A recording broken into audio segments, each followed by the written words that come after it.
Alors ça, on conclut une situation autour de Bran en 3 épisodes, alors qu'on met une saison et demie autour de celle d'Arya, elle est toujours pas conclue. La différence, quand même. Bon, en dehors de ça, je reconnais que c'était un épisode super bon. Voilà, très très surprenant parce que la qualité était un peu moindre depuis quelques temps, mais là, waouh, c'était super. Vraiment, j'ai adoré à peu près tout, à peu de choses près. Hein, bien entendu, il y a des choses à redire, mais waouh, c'était super fort. En tout cas, il y a pas mal de petites choses à dire. On va commencer par Arya, qui a enfin un arc, un segment très intéressant dans son arc. La première fois, je me suis senti aussi investi dans l'arc autour de Bravos autour d'elle, depuis qu'elle est là, donc ça fait vraiment plaisir à voir. Donc ouais, elle est toujours en train de combattre contre l'autre fille, qui ce coup-ci la lamine, alors que le dernier épisode où on les avait vus combattre, c'est Arya qui l'a dominé un petit peu. Donc ouais, c'est un petit peu bizarre, mais bon, ouais, c'est là que il y a Jaqen qui vient lui proposer une nouvelle mission, un nouvel assassinat à remplir. Et cette fois, c'est ta seconde chance, ce sera... Il n'y aura pas de troisième, hein, ma tête. Donc, tu vas tuer cette espèce de comédienne qu'on veut que tu tues, qui s'appelle Dame Cigogne ou une connerie comme ça, je sais plus exactement. En tout cas, ouais, c'est une comédienne, donc elle participe à une petite pièce de théâtre qui relate de façon très caustique, très parodique, les événements de la saison 1, un peu de choses près, et un peu de la saison 2. Donc ça raconte la mort de Baratheon, de Robert Baratheon, le fait que Eddard Stark a voulu le pouvoir après, alors que c'est pas du tout comme ça que c'est passé, mais on fait vraiment passer Eddard pour un abruti dans cette configuration, et tout est pris à la légère en mettant assez bizarrement très en avant Geoffrey. Geoffrey qui était genre le personnage le moins tourné au ridicule dans cette configuration-là. Apparemment c'est une pièce pro-Lannister, il n'y a que Tyrion qui s'en prend un peu plein la gueule, mais sinon les autres s'en tirent bien. Hein. Cersei et Geoffrey s'en tirent bien dans cette configuration. Hein. En tout cas c'était super sympa ce moment-là, ça dure un certain temps et ça m'a pas mal rappelé assez drôlement l'épisode de Avatar, le dernier maître de l'air, sur je sais plus comment il s'appelait cet épisode, mais il était super bon, où nos héros venaient voir une troupe de théâtre qui rejouait les événements de toute la série, mais vraiment de façon très biaisée, avec cette vue un peu parodique, un peu comique exagérée, et c'était assez marrant dans ce sens-là. Et il y avait aussi ce côté très fort dans le sens où on voit clairement que c'est biaisé et que ça veut donner une mauvaise image de tel personnage et ça affecte le spectateur. Là, en l'occurrence, c'est seulement Arya qui assiste pour se préparer à voir la comédienne. Mais ouais, c'était très bon ça. J'ai beaucoup aimé cette petite touche, cette petite parenthèse qui était dans l'absolu assez inutile, mais c'était quand même super bon. Ça appuyait bien la mentalité populaire et comment on perçoit les choses et j'ai trouvé ça super, vraiment super. Bref, on passe donc à notre petite troupe derrière les coulisses où on se centre assez bizarrement sur un gros plan sur la quéquette d'un des acteurs, l'acteur qui joue Geoffrey, je vous jure, c'est ça. Il se dit, ah tiens, j'aurais pas une verrue sur ma... ok, c'est bien, montrer ça. C'est histoire de dire qu'ils ont pas de pudeur lorsqu'ils sont derrière les coulisses, et je sais, j'ai connu ça lorsque j'étais comédien amateur, mais bon, quand même, c'est un petit peu bizarre, quoi. Espèce de gros plan, histoire de dire, on vous montre une quéquette, merci. Le détail, je sais pas, c'est trop foirien, hein, mais... Voilà, comme quoi, on montre pas que des femmes à poil, hein, on montre aussi des pénis, hein, si vous voulez, aussi. Voilà. Enfin bon, quoi, elle observe un petit peu ce qui se passe, et apparemment, l'actrice a l'air d'être très sympa. En question qu'elle doit tuer, sachant qu'on voit qu'il y a une autre fille dans le lot qui joue un petit rôle, le petit rôle de Sansa dans la pièce, et qui sera un peu lésée d'avoir pas grand chose. Et c'est là que, maintenant qu'elle a fait un petit peu le tour, qu'elle a pris ses repères, Arya se décide un petit peu de comment elle va attaquer le problème, en empoisonnant le verre de la comédienne, qui apparemment est la seule à boire une certaine marque d'alcool, où elle c'est la seule à boire dans un certain verre. Mais elle a aussi des questionnements, c'est-à-dire pourquoi on veut la tuer alors qu'elle a l'air très sympa, cette femme, et c'est là qu'elle se dit, ça doit être la personne qui a commandé ça, ça doit être l'autre jeune actrice qui voulait prendre son rôle, prendre sa place, etc., etc. Tandis que Jaqen lui dit, ah, tu sais que dans notre coin, on s'inquiète pas de pourquoi on nous demande de tuer, on tue simplement. Voilà, hein, juste avant ça, je n'ai pas parlé, mais il y a aussi un petit moment où il raconte un petit peu l'histoire des servants, des serviteurs du dieu multiface. Comme quoi, au départ, c'était des personnes, hein, des gens qui n'étaient personnes, des petites gens, et ouais, quoi, ils sont pas l'habitude d'accueillir des gens de la haute bourgeoisie, hein, techniquement. Donc Arya c'était un petit peu un peu au-dessus pour eux quoi. Mais voilà quoi, c'est un truc très intéressant et si ça part vers ce que j'espère vers quoi ça va partir, ça m'étonnerait beaucoup mais sait-on jamais peut-être. Si ça part vers le fait qu'Arya se rend compte que elle veut pas agir selon les préceptes de ce dieu multiface parce que pour elle c'est important de savoir qu'est-ce qui fait que représente ci ou ça et qu'une mort n'a pas à être justifiée simplement parce qu'on nous paye pour la voir. C'est pas ce que je veux faire, ce serait très intéressant. Mais voilà, il y a ce questionnement qu'elle se fait alors que la personne a pas l'air d'être un mauvais bougre et où Jaqen l'armée à sa place attend, on assassine parce qu'on nous le demande, on se pose pas de questions. Voilà, c'est très intéressant ça, et vraiment, si on rebondit bien là-dessus par la suite, ça pourrait être super bon. La première fois que j'ai été autant pris par l'arc autour d'Arya à Bravos, donc je suis content pour ça, hein. Bravo épisode, bravo. Donc, sinon, du côté du reste du monde, on va d'abord voir ce qui se passe chez les Greyjoy, les Fernés, puisque c'est l'élection du futur dirigeant du peuple. Et ouais, il y a Yara qui se présente, tandis qu'il y a des gens qui sont un petit peu pas convaincus par ça, parce que oh, c'est une femme. Comment une femme peut nous commander? On ne peut pas accepter ça. Mais Theon se met en avant pour la défendre. La désigner comme étant vraiment celle qui mérite le plus, etc. Voilà, pour bien dire qu'il la soutient et qu'il n'est pas là pour lui mettre des bâtons dans les roues. Il y a cette espèce de petit suspense qu'on crée, mais Yara s'en sent un petit peu soulagée. C'est, je pense, le truc qui les réconcilie. Voilà, c'est très sympathique. Seulement, voilà, Yara aurait pu gagner si elle avait été la seule, mais c'est là que se pointe, comment il s'appelle, ce con-là, Euron. Ils disent Euron, c'est écrit Euron, mais c'est Euron. Leur oncle fratricide qui a buté l'ex-roi, donc l'épisode où on l'a vu la dernière fois. Et ouais, donc qui est revenu de ses voyages, qui avait disparu pendant tout ce temps. Et après un petit débat plutôt pas mal, hein, il arrive à convaincre la foule, surtout parce que c'est un mec. Hein. En gros, c'est ça. Sa stratégie, c'est la technique très politique, hein, vraiment un politicien à fond, de rabaisser ses adversaires. Hein, en disant, ah, Theon, qu'est-ce qu'on peut lui faire confiance, ce type, c'est un eunuque, et puis vous feriez confiance à une femme. Quand même, les gars. Hein. Et bon, bien entendu, il y a une autre petite stratégie autour de ça, c'est que il prévoit d'améliorer les conditions des Fernés en créant une espèce de flotte supra-puissante pour s'allier avec Daenerys. Oui, rien que ça, le mec, il s'y croit trop, quoi. Il a aucune chance, mais bon.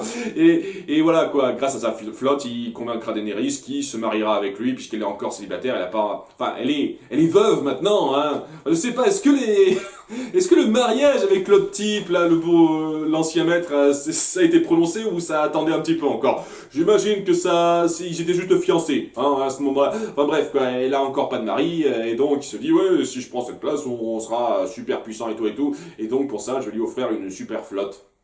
Ouais, il y croit trop, hein, je pense que ça marchera pas. Mais bon, ça suffit à convaincre la majorité des Fernés, qui décident donc de le nommer nouveau chef, nouveau roi, en dépit du fait qu'il a tué l'ancien roi, mais apparemment ça lui dérange pas plus que ça. À nouveau, ce genre de truc, ce genre de pratique, maintenant, dans cette saison, ça dérange personne. On tue l'ancien roi, on prend sa place, ok. Bon, pourquoi pas, hein? Ça nous dérange pas. 3 fois, bordel de merde, hein? 3 fois dans cette saison, on y a droit, hein? C'est assez fort, je trouve, quand même, hein? 3e fois qu'on a le coup de ah, je tue la personne qui nous dirige, c'est moi qui vous dirige, ça dérange quelqu'un? Non, ça me dérange pas. 3 fois. Enfin bon, les Fernés sont des grosses girouettes apparemment, il suffit qu'on leur fasse un petit discours à la con, ils sont convaincus apparemment, donc voilà, et ils se font avoir par le discours de Euron, qui se fait donc baptiser, baptiser roi, en se faisant noyé, baptisé carrément sous la mer, dire tu es le fils de la mer, tu dois y retourner pour être nommé, etc. Et donc il manque de le noyer, mais à la fin il le récupère, le repêche. Ils attendent de voir s'il survit en fait, s'il meurt pas noyé de lui-même ou si ses poumons arrivent à le sauver à temps. C'est un peuple assez rétrograde, hein, pour moi, hein. En termes de mentalité, il est rétrograde de bien des façons, ce peuple-là, hein, mais bon, je suis pas mécontent qu'on les antagonise à ce point-là, puisque, oui, étant donné que Yara et Théon ont un petit peu peur pour leur vie avec cette décision, ils se barrent pendant le baptême, ce qui n'interpelle personne, apparemment. Je dis, ok, on les laisse se barrer, hein, on assiste à ça, merde.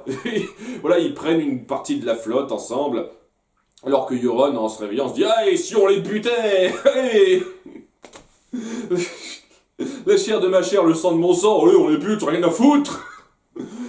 Clairement, carrément. Il pensait même pas une seule seconde se mettre avec eux, non. Et donc voilà, ils arrivent à se barrer à temps, Yara et Théon, et j'imagine qu'ils ont pas trop d'autre choix que de se rallier à Jon Snow maintenant. À Jon et Sansa, je vois pas quelle autre possibilité ils ont. Enfin, nous verrons, hein, peut-être que ce sera différent, sait-on jamais. Mais voilà quoi, j'ai le sentiment que ça veut vraiment partir sur cette espèce de grande alliance, hein, d'après ce qu'on verra aussi par la suite, et ce serait cool personnellement, ça me ferait plaisir. Hein, ce serait bien de voir enfin tous ces personnages réunis sous un même objectif. Parce que voilà, c'était souvent chacun dans son coin, et souvent peut-être deux, trois clans qui se regroupaient. Et vraiment, là j'ai le sentiment qu'il va y avoir beaucoup de monde connu qui se regroupera sous la même bannière, et ça fait plaisir. En tout cas, c'est ce qui a l'air d'être mis en place. C'est très intéressant. Mais voilà, c'est un bon moment. Euron, oui, il me convainquait pas plus que ça la première fois que j'ai vu, mais là, il passe bien comme dirigeant un peu difficile à cerner et un peu barbare qui pourra promettre une petite menace sur le coup, même si une fois de plus ça crée un nouveau conflit alors qu'il reste plus beaucoup d'épisodes. Je sens que ça se réglera relativement vite, mais ouais, c'est quand même, pour le temps que ça dure, il faisait bien son effet, quoi. Je trouve. Voilà, c'était un bon moment.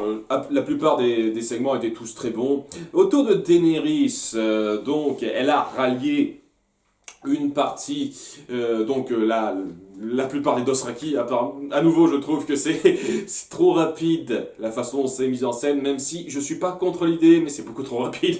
Et ouais, alors avant de partir direction Myrine, enfin, elle a une conversation avec Jorah pour mettre un peu les choses au clair. Elle se dit, ouais, je t'ai renvoyé par 2 fois, t'es revenu par 2 fois, tu m'as sauvé la vie par plus de 2 fois, donc c'est très particulier, et c'est là que Jorah lui dit qu'elle ne peut pas le reprendre parce que, regardez, ma reine, je suis atteint de léprose, je sais pas si c'est guérissable tout ça, il faut que vous me disiez au revoir. Et il y a un moment très bon, très joli, où on sent vraiment qu'elle a une fois de plus de l'attache envers lui, envers Jorah. C'est pas rien, quoi, ce qu'ils ont vécu ensemble, où elle lui ordonne, en tant que reine, de trouver un remède pour lui revenir parce qu'elle ne pourra pas gouverner sans lui. C'est un petit moment assez joli où Jorah a fait beaucoup de choses pour l'aider et où elle n'est pas prête à le lâcher. Elle lui dit, ok, n'abandonne pas ta vie comme ça, trouve un remède, fais tout ce que tu peux pour me revenir. C'était un très bon moment, ça. Vraiment, hein, un moment, un petit peu de demi-conclusion autour de Jorah, ça passait nickel, vraiment. Autour de Myrine, donc, apparemment, le marché qui a été passé avec les anciens maîtres fait bien son effet, puisqu'il n'y a plus de conflit, plus de morts depuis que le marché a été passé. Et donc, ouais, la paix commence un petit peu à revenir, ça a l'air cool. À nouveau, il faut faire des sacrifices pour ça. J'apprécie vraiment ce genre de compromis qu'on doit mettre en avant pour ce genre de choses. C'est toujours plaisant de voir ce genre de compréhension. Ça fait toujours plaisir à voir. Mais voilà, il y a Tyrion qui se dit qu'il faut bien faire comprendre au peuple que si on a cette paix, c'est vraiment grâce à la reine Daenerys. Il faut vraiment bien l'ériger comme une grande figure qui est responsable de tous nos bonheurs. Et donc pour ça, il se dit qu'on va avoir besoin d'une figure populaire pour répandre ce bon mot, quoi. Comme quoi la reine nous représente et que c'est elle qui représente notre meilleure chance, etc. etc. Et c'est pour ça qu'il fait convoquer une prêtresse du maître de la lumière qui vit dans le coin. Apparemment, ils sont ultra populaires et ils sont connus de partout. Ça dérange personne grandement qu'ils brûlent ceux qui sont pas de leur avis. Je sais pas, personnellement je trouve que c'est le genre de pratique qui vous diaboliserait un petit peu de la part des gens, mais Ok, hein, autre époque sans doute. Voilà, ils sont super populaires, c'est pour ça que Tyrion a fait venir une de ses prêtresses, qui représente un petit peu une certaine autorité dans cette foi, pour faire passer le mot, en fait, hein, faire savoir que Daenerys représente le peuple, tout ça, tout ça, tout ça. Et il y a un passage que j'ai trouvé très bon, parce que, ouais, c'est vrai qu'on a tendance à oublier un peu facilement que le Maître de la Lumière a représenté énormément d'actes très répréhensibles, et il y a Varys qui en a conscience, et qui se rend bien compte que ce Maître de la Lumière n'est pas aussi tout-puissant qu'il veut le faire croire. Donc on voit qu'il est très agacé, parce que ça représente. Parce qu'il y a une question de magie en jeu et on a montré il avait beaucoup de problèmes avec la magie, les magiciens, tout ça, les sorciers et tout. Et donc voilà, il a vraiment en grippe cette femme et il essaye vraiment de la voir de haut en disant ouais, n'était-ce pas Stannis qui était censé représenter l'élu de votre maître de la lumière et pourtant il a bien échoué contrairement à ce qu'a dit une de vos prophétesses. Oui, et c'est là qu'elle essaye de bien se défendre. On sent qu'elle perd pas le nord celle-là en disant oui, le maître de la lumière a raison sur tout, mais les gens qu'il représente ne sont pas parfaits, sont faillibles. Et donc voilà, elle essaye de tout rejeter sur Mélisandre qui avait mal compris les signes. Apparemment, ça a l'air d'être le cas. Mais voilà quoi, elle se montre bien en avant en sachant absolument tout. Même les secrets les plus profonds qu'avait Tyrion et qu'avait Varys. Genre le maître de la lumière leur a tout dit. Vraiment, cette entité, je la trouve pas inintéressante du tout, hein, qu'on soit bien d'accord, mais si vraiment ça se résume à ouais, je suis super puissant, j'ai des super pouvoirs, je veux certains trucs, et on n'est pas clair par rapport à ça, j'aurais énormément de mal. Parce que sur le coup, j'ai du mal à saisir un peu ce qu'il veut le maître de la lumière. Hein. Je demande même pas ses origines précises dans l'absolu, je veux juste savoir ses intentions précises. À part que, oh, on veut guider le peuple d'après une certaine mentalité truc muche mon cul, quoi, qui est pas super clair du tout, hein, pour moi. J'espère qu'on va être un petit peu clair sur ce que représente techniquement ce maître de la lumière, clairement, et sur ce qu'il veut. À un moment donné, quoi, que ce soit pas juste une espèce de figure divine qui fait des trucs comme ça arrange le scénario. J'espère pas. Voilà, j'espère qu'à la fin de la série, on aura quelque chose comme ça. Parce que si c'est pas le cas, ce sera assez frustrant pour moi. Et un énorme manque de la série, une paresse d'écriture pour moi. Je sais pas si l'auteur prévoit d'écrire ça dans ses bouquins, d'avoir quelque chose de précis là-dessus dans ses bouquins, mais ce serait un gros manque pour moi.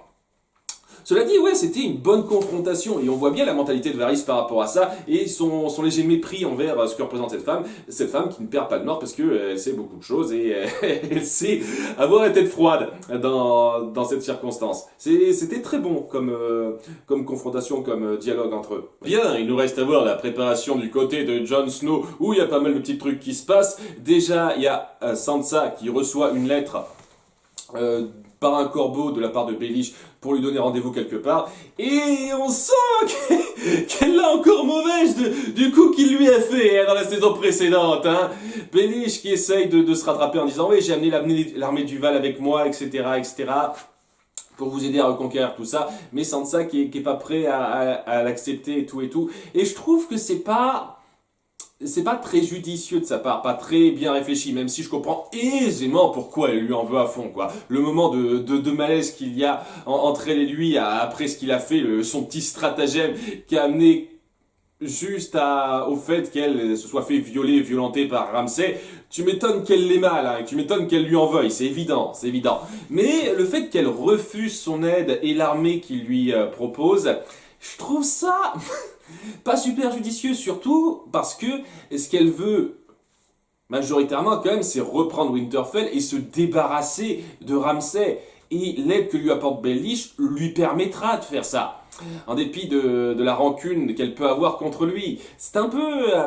je trouve ça un peu dommage qu'elle ait pas montré, soit pas montrée plus réfléchie par rapport à ça, techniquement, parce que ouais, elle a su se montrer plus réfléchie, plus contenue des sales trucs qui sont venus dans les épisodes précédents. Surtout en comparaison de Jon Snow, on voit cette espèce d'évolution un peu aux antipodes quasiment des deux personnages, où l'un a perdu confiance en lui, où l'autre a gagné confiance en lui malgré les sales coups qu'elle a dû subir. Et là, oui, le fait qu'elle laisse totalement tomber cette opportunité qu'il lui offre, Baelish, c'est un peu dommage qu'elle le considère même pas, quoi. Qu'elle dit barrez-vous, je veux plus vous voir, quoi. Même pas qu'elle essaye de réfléchir un petit peu par rapport à ça et tout. Enfin, peut-être que ça se rattrapera par la suite. Mais voilà, c'est le petit détail qui me gêne un petit peu, le fait qu'elle soit pas autant réfléchie, même si je comprends aisément, aisément sa colère, quoi.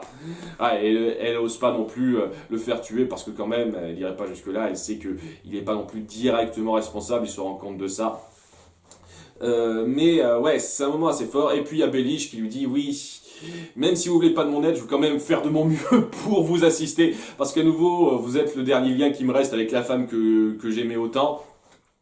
Et ouais, ce qu'il lui dit, c'est que son grand-oncle des Tully, donc celui qui s'est échappé des noces pourpres, ça commence à faire un petit peu vieux ça, a rassemblé une petite armée dans son coin à Vivsec. Si je me souviens bien, c'est difficile de me souvenir de nom de tous les lieux, excusez-moi.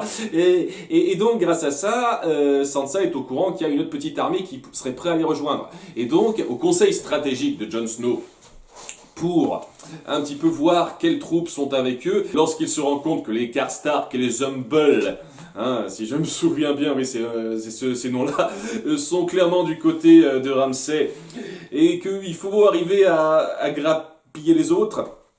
Et il y a Sansa qui dit ouais, il y a une armée qui pourra nous aider avec notre grand-oncle à Vivseg, et il lui demande pourquoi, d'où il sait ça, et elle dit parce que j'ai reçu un message, j'ai vu un message envoyé par un corbeau lorsque j'étais avec Ramsay avant de partir. Voilà, il veut pas lui parler, elle veut pas lui parler de Baelish pour une raison qui m'échappe et qui n'est pas particulièrement mise en avant, pas explicitée. Il y a un moment donné, Brienne qui lui demande pourquoi vous l'avez pas dit à votre frère, et elle répond pas. Donc, en tout cas, voilà, c'est la préparation pour le combat, quoi, où chacun part de son côté pour rameuter le plus de gens de son côté, du côté de Jon Snow, pour pouvoir lutter contre Ramsay et reprendre Winterfell. Donc voilà, le grand combat se prépare, ça promet vraiment, quoi. Il y a une préparation qui se met en place et ça fait plaisir. Tandis qu'il y a un petit truc assez marrant autour de Brienne et Tormund, parce que apparemment Tormund un, un petit peu le béguin pour elle. J'ai le sentiment qu'il essaye un petit peu de la dragouiller. C'était déjà le cas dans l'épisode précédent, mais là ouais, on met ça un petit peu en avant et Brienne a un petit peu de mal avec ça. Voilà, on va essayer de créer une petite situation comique, légère autour de ça. Ça me fait plaisir de montrer un petit peu ce genre de choses, quoi. Hein, de montrer un petit peu que c'est pas juste qu'on peut être un petit peu léger dans les moments sérieux sans non plus en faire trop des caisses, comme dans Spider-Man New Generation. Je sais que les gens n'ont pas de problème avec ça, moi j'ai des problèmes avec ça, je suis désolé. Là voilà, ces petits moments légers, rapides, qui permettent de bien alléger l'ambiance, quoi. Ça, c'est cool de montrer ce genre de petits trucs encore. Comme avant, hein, c'est bien de mettre un petit peu ça. Mais bon, je pense pas que ça ira très loin. Je pense pas qu'on fera un couple Tormund-Brienne. Ben, ça se termine là pour l'instant. Ouais, c'est des préparatifs et c'est plutôt intéressant. Bien mis en place. Bien apprécié ça. Ensuite, il nous reste à voir, pour terminer le gros morceau autour de Bran, qui finit sa petite séance d'entraînement, sa préparation, de façon un peu forcée et rapide. Et ouais, j'aime beaucoup cet épisode, mais c'est pas pour dire qu'il y a rien à redire. Je trouve que c'est un petit peu forcé sur certains points. Et le problème que j'ai, je pense, avec ça, le truc qui atténue un tout petit peu la force de ce passage, c'est le fait que c'est cette espèce de peuple, de dryade, à nouveau, excusez-moi de les appeler comme ça, on donne jamais leur nom, merde. Ou alors c'est une ligne que j'ai zappée. Voilà, c'est cette espèce de peuple de la forêt ou un truc comme ça, n'a absolument aucun développement, quoi. Voir rapidement quelques épisodes avant, mais c'est tout, quoi. Et donc, dans un nouveau nouveau retour vers le passé de Bran, il apprend que ce sont ces créatures qui ont créé les marcheurs blancs parce qu'ils voulaient se défendre des humains, tout ça, qui s'en prenaient à eux, et... Ouh, il n'y a aucun contexte, on n'a rien mis en avant, rien développé autour de ça, ça n'a pas beaucoup de poids. Je suis content qu'on ait une explication à ses origines, que ça sorte pas de nulle part, qu'on soit bien d'accord, mais oui, ça manque un peu de poids par rapport à ça, c'est un peu dommage. C'est un peu dommage, donc ouais, ça n'a pas autant d'impact que ça devrait.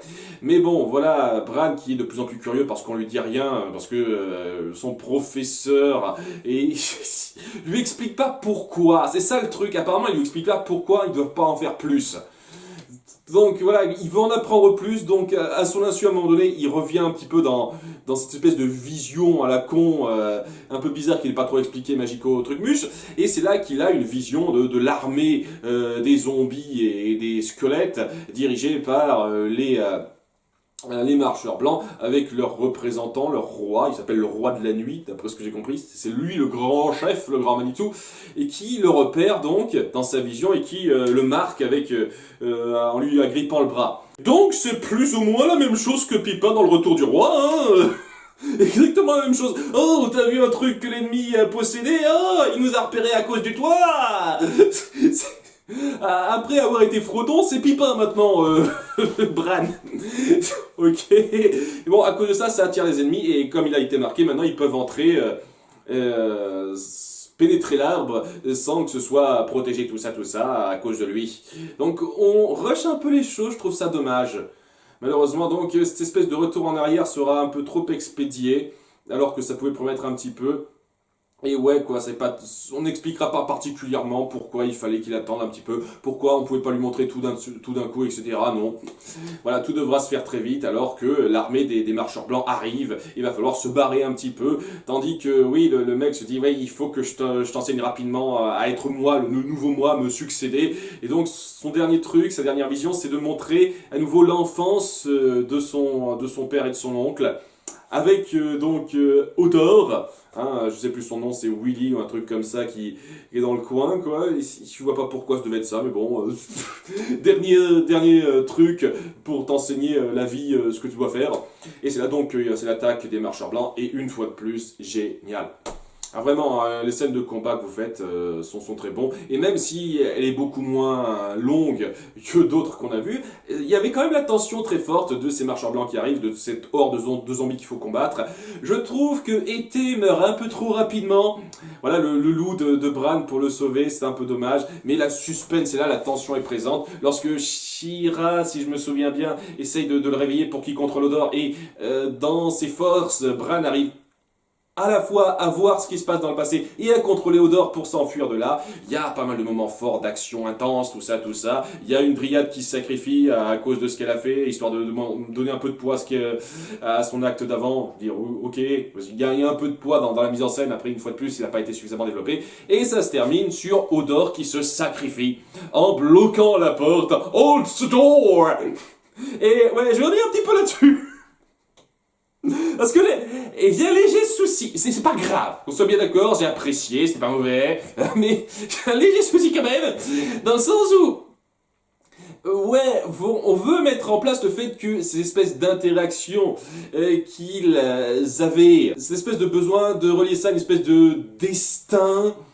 Comme quoi, ouais, c'était à cause de lui qu'il a perdu sa santé et qu'il dit tout le temps Odor, puisque c'est juste Hold the door. D'ailleurs, ils ont essayé de faire de leur mieux dans les sous-titres, et je suis sûr dans la VF aussi, pour essayer de rendre ça cohérent phonétiquement, mais ça a dû être un sacré problème. Il doit y avoir un gros problème dans la traduction pour beaucoup de langues, je pense. Mais voilà, quoi, le moment est quand même très fort, parce qu'il y a cette espèce de moment de sacrifice, ce petit ralenti qui est très fort et tout, et waouh, super bon, c'est super bon, hein. L'action est très bon, les sacrifices qui sont faits pour qu'il puisse se barrer, Bran, punaise, on sent la force du moment, et oui, le sacrifice d'Odor, même si j'ai un peu de problème avec ça, est quand même très joli, je reconnais. Et puis, il y a Shira, si je me souviens bien, c'est son nom à nouveau, je suis désolé si c'est pas ça, et qui tue un marcheur blanc. Alors là, elle serait badass une fois de plus, donc c'est une des 3 rares personnes à avoir fait. Donc, elle entre dans le catalogue, celle-là. Très bon épisode, j'ai adoré. Quelques trucs un peu dommageables dans le sens où il n'y a pas suffisamment de choses qui ont été développées, c'est dommage. Mais en dehors de ça, j'ai vraiment pris mon pied et je suis impatient de voir ce vers quoi tout ça va mener. Vraiment, il y a pas mal de mises en place très sympathiques. Là, je suis sur le qui-vive de voir ce qui va se passer. À bientôt pour l'épisode 6. Bye.